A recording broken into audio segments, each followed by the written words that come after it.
गुरुदेव, हमारी एक रिश्तेदार हैं जो दिन भर हमें फोन कर के परेशान करती रहती हैं। हर समय अपनी बीमारियों और परेशानियों को बताती हैं। कभी कहती हैं कि मेरा सर हवा में उड़ रहा है, तो कभी मेरे हाथों में दर्द है। अनेक तरह की परेशानियां ऐसी बताती हैं जिनसे मुझे कोई मतलब नहीं है गुरुजी, लेकिन बहुत परेशान कर दिया है। और वो पूरा दिन खाली भी रहती हैं, केवल अपना फ़ोन चलाएँगी। मेरी माँ को और मुझे फ़ोन कर के इन्होंने एकदम परेशान कर दिया है। हम ऐसे रिश्तेदारों से कैसे छुटकारा पाएँ गुरुदेव? कृपया मार्गदर्शन करें। अपना गम लेके कहीं और ना जाया जाए। अपना गम लेके कहीं और ना जाया जाए, घर की बिखरी हुई चीज़ों को सजाया जाए और खुदकशी करने की हिम्मत नहीं होती सब में, कुछ दिन यूँ ही औरों को सताया जाए। तो अब जो लोग हैं, ये कैसे रिश्ते हैं जो नस-नस में रिश्ते हैं। अब कुछ जैसा व्यक्ति का अपना एक तो ये मोबाइल को बनाने के बाद उसने पश्चाताप किया है, जो मोबाइल का इन्वेंटर है। वो कहता है कि मुझसे बहुत बड़ी गलती हो गई। ये एक ऐसी चीज़ बन गई कि ये मन का विकार है, एक्चुअली मन की तृष्णा है ये मन की वासना है, ये मन की शराब है। मोबाइल मन की शराब है। जैसे एक लती आदमी को 24 घंटे उसकी तलब लगती है, ये अगर डिवाइस है तो काम के लिए ठीक है। और जिनके फ़ोनों में देखिए, परिवार से बड़ी तो पूँजी कोई नहीं होती। परिवार में 6 लोग हैं, उनसे बड़ी पूँजी तो कोई नहीं होती। परिवार के लोगों से भी अगर आप छिपाने के लिए उसमें कोई पासवर्ड और सीक्रेट कोड ये लगा रहे हैं, तो इसका मतलब आप कुछ गलत चीज़ें देखते हैं, गलत काम कर रहे हैं या कुछ गलत बात है या आपके मन में उनके प्रति अविश्वास है। तो जब प्राथमिक रूप से अविश्वास होगा, तो उसमें प्रेम और सौहार्द, अपनत्व, मित्रता, एक-दूसरे के साथ सामंजस्य और एक-दूसरे के ख़्याल और एक-दूसरे के साथ प्रेम, ये बड़ी दूर की कौड़ी हो जाती है फिर।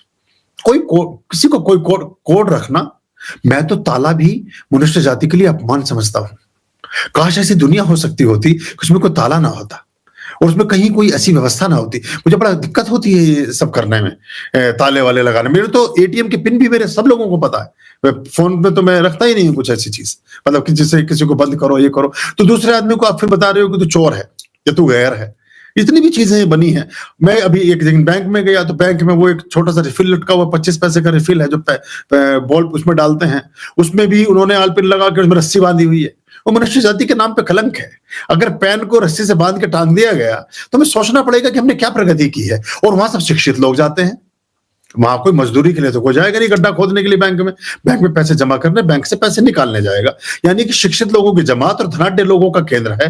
तो धनाढ्य और शिक्षित लोग ही कैसे हैं जो ₹2 की पेन की चोरी कर सकते हैं? ये सोचना पड़ेगा कि प्रगति हमने क्या की, क्या नहीं की।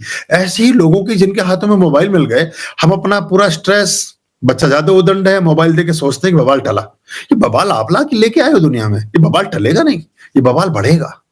आप ये सोच रहे हो कि बवाल टला, ये टलेगा नहीं, ये तो बीमारी की ओर आपने और बढ़ा दिया। फिर थोड़े दिन बाद जो उसमें कल्पना जगत को देखेगा, वैसा ही करने लगेगा। फिर वो चल के घूसा मारता है माँ की नाक पे। माँ को समझ ही नहीं आता कि घूसा क्यों मार दिया इसने, क्योंकि वो कार्टून नेटवर्क में देख रहा था ऐसे लड़ते हुए किसी को या कुछ करते हुए। तो हम क्या शिक्षा दे रहे हैं, क्या बात कर रहे हैं? और लोग भरे हुए हैं घरों में। आप आपस में बातें करना शुरू करें। आप कुछ पुस्तकें पढ़ें, कुछ स्वाध्याय करें, कुछ गीत गाएँ और प्रत्येक व्यक्ति को मुझे लगता है कंपल्सरी कि आधे घंटा गार्डनिंग करिए, कुछ भी ना हो, पौधा भी मत लगाना, गमले ला के रख लो, उनमें रोज़ मिट्टी खोदो बस। एक बार ऊपर से नीचे, नीचे से ऊपर, ऊपर से नीचे, नीचे से ऊपर। 1 घंटे तक जब कोई पसीने में 2-3 बार उस गमले को ले जाके उधर रख दो, फिर उधर से लाके उधर रख दो। 1 घंटे तक ये कसरत करो। कभी कंधे पे उठा के ले जाओ छत पे, पौधा तो उसमें है ही नहीं। और फिर नीचे ले आओ, फिर उसकी गुड़ाई करने लगो। घर के लोग देख के पागल समझेंगे, पर आपकी कसरत होती रहेगी कम से कम। तो जैसे मैंने बताया ना अभी कि अपना गम लेके कहीं और ना जाया जाए, घर की बिखरी हुई चीज़ों को सजाया जाए। तो कुछ ऐसा काम कर लो थोड़ा बहुत, उसमें थोड़ा ठीक रहेगा। 24 घंटे में एक काम ऐसा ज़रूर करें जिसमें आपको पसीना आए। बहुत तेज़ कदमों से, दौड़ने से कम और चलने से ज़्यादा पैदल चलिए। आपके शरीर से पसीना निकलना चाहिए। ठीक भोजन लें, ठीक नींद लें। मोबाइल आपका सेवक है, इसके गुलाम ना बनें। कम समय में इस्तेमाल करें, ज़रूरत की चीज़ों को देखें।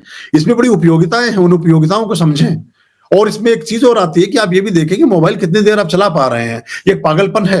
ये सिर्फ़ रिश्तेदारी नहीं है, मेरे पास भी संख्या बढ़ रही है ऐसे लोगों की। हालाँकि मेरा बुध लग्न में है, तो वो बुधादित्य योग में भी ऐसी चीज़ें होती हैं कि ऐसे लोगों की जमात बढ़ जाती है, पर थोड़ा ज़्यादा बढ़ रही है। अब वो इतने सारे लोगों के मैसेज ऐसे-ऐसे आते हैं कि मुझे भी थोड़ी दिक्कत होती है। तो ये हमें ध्यान रखना पड़ेगा थोड़ा-सा, तो ठीक होगा। क्योंकि और वो उसमें ये भी हो रहा है कि गुड मॉर्निंग का मैसेज गुड नाइट में भेज रहा है कोई, कोई मकर संक्रांति बीत भी गई, अभी भी भेज रहा है मकर संक्रांति शुभ हो। मेरे भाई, ना तारीख का ध्यान है, ना किसी समय का ध्यान है, किसी चीज़ का पता-सता नहीं है, तो थोड़ा-सा अपने साथ रहें। बड़ी समस्या आएगी अदरवाइज़ आने वाले टाइम में। आर्यं शरणं शुभमस्तु, संभवकरणं हरमस्तु, देवं वर्णं कर्मस्तु, पापं चरणं परमस्तु, पापं धर्मं मर्मस्तु, तारं कर्मं कर्मस्तु, हृदयं बीजं धर्मस्तु, शोकं दुःखं हरमस्तु, शोकं दुःखं हरमस्तु।